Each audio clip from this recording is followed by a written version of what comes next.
Hey guys, it's Jazz and welcome back to the QT channel. I know exactly why you've clicked onto this video.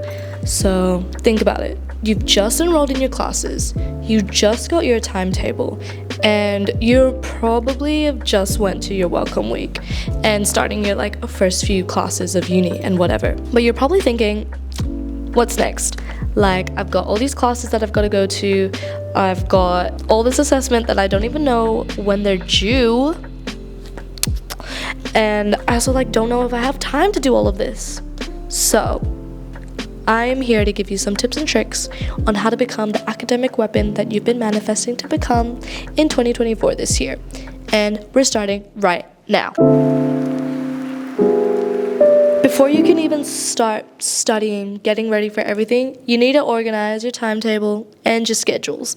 So once your timetable is finalized, it's a good idea to then transfer those dates into your preferred calendar of choice. So when putting in your lecture and tutorial dates, I like to go the extra mile and repeat the event until the end date. You can find these dates on the HiQ website. It just helps with knowing exactly when your semester ends. So imagine if you repeat it forever and ever and you're like, when does semester end? It's already done for you. It's already set up for you. So by doing this, you can keep track of your classes during the week, and you can also get an idea of when to put your other commitments, such as gym, work, personal life, leisure time, all of that. You'll just have a little bit more of an easier semester just knowing that you've got some kind of routine. Next is to look at your unit outlines. These unit outlines are usually available during welcome week, which is the week before the teaching period. You can then start to recreate the unit outlines in your own kind of format and everything. So first, I set up a document that will include all of my unit outlines. And so these tables will have columns with week, lecture topic, tutorial topic, and assessment as the columns. And then looking onto the syllabuses of my different units, I just transferred all the information basically to the outlines. I also title these outlines with just the unit name and code, and then with the class time and class location. For the assessment column as well, I like to put in the due dates of all of my assessment. It's just a lot more easier to have it all in one place, because my biggest pet peeve is clicking through links. I get lost within them. I don't even know my lefts and rights. How am I supposed to know what link I'm supposed to click on when I'm looking for something? The next thing I like to do for uni is to set up my notes for the semester.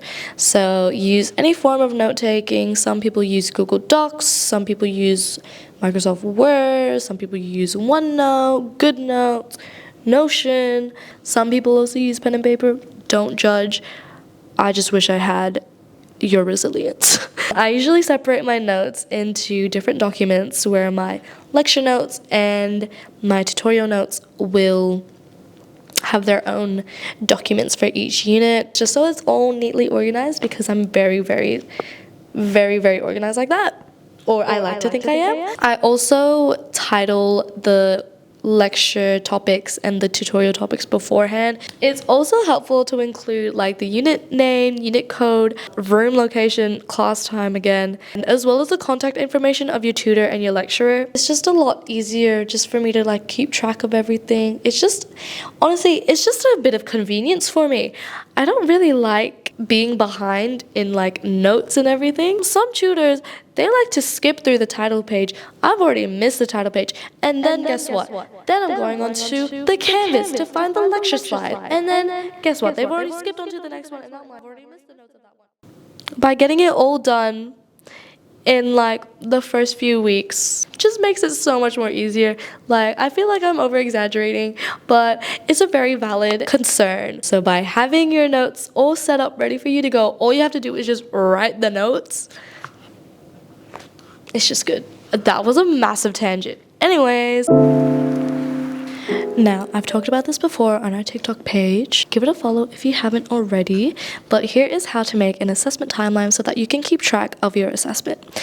Now, I will say that I tried this out during my summer semester, so it was only like 1 unit, but I honestly felt so productive and so like on top of everything that I am keen to try it again for this semester. We'll see how it goes. It might be a little bit more difficult with 4 units, but honestly, like trial and error.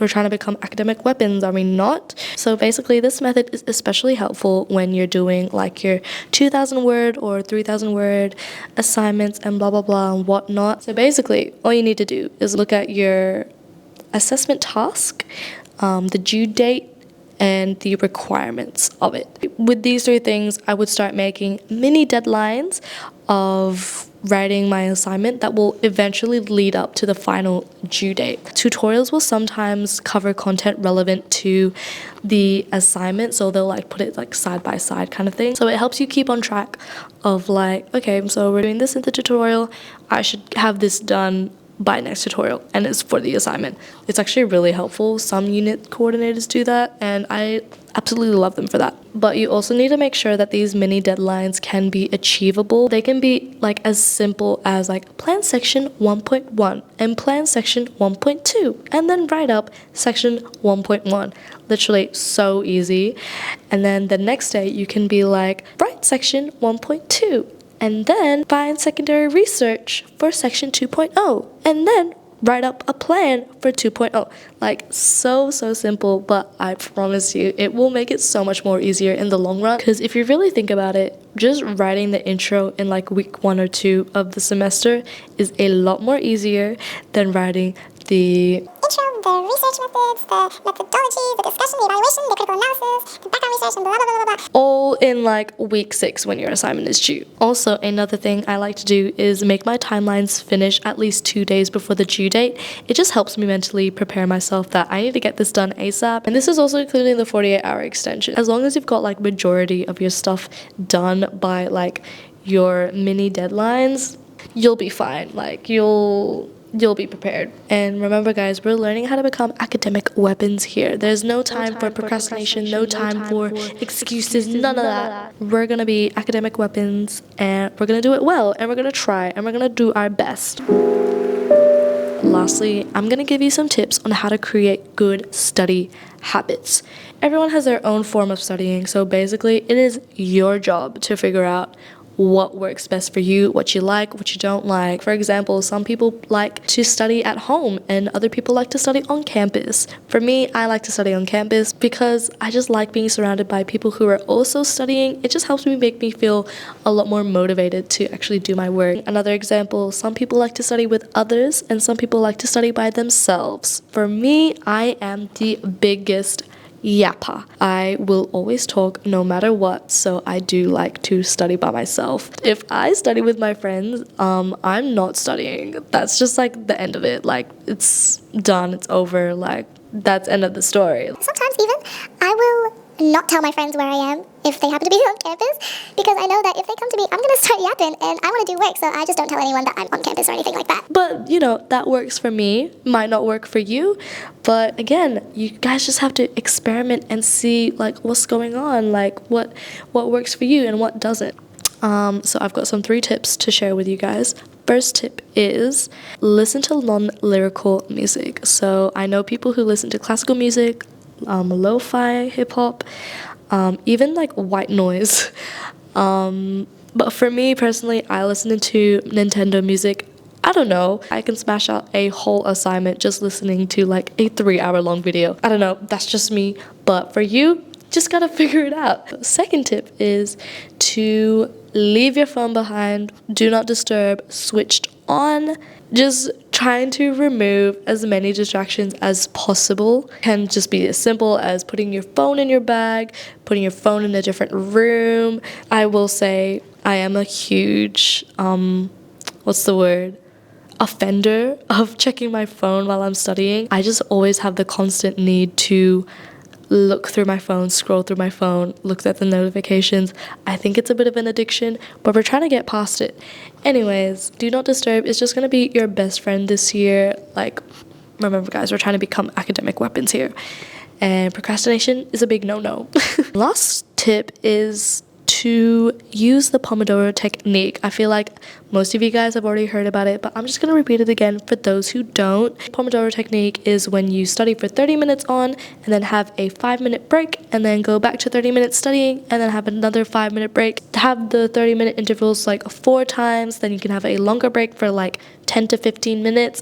It's just a good way to keep track of how much study that you've been doing. It's also good to keep accountable as well of how much work that you've been doing over the past 30-minute intervals. It just really helps me to remind myself to give myself a break. Sometimes when I do study, I will study for like 2 hours straight, or like I will just get in the flow and I will just like not pay attention to anything, which is a little bit unhealthy. Just need to take a little break, and the Pomodoro technique will help you with that, which is really great and really good. And that's everything that I have for you guys today. I hope that like my personal experiences relate to you as well, because I know what it's like to procrastinate and just not really do the work that you're supposed to do. But we're all gonna become academic weapons this year. I just know it. I'm manifesting it. I'm hoping it.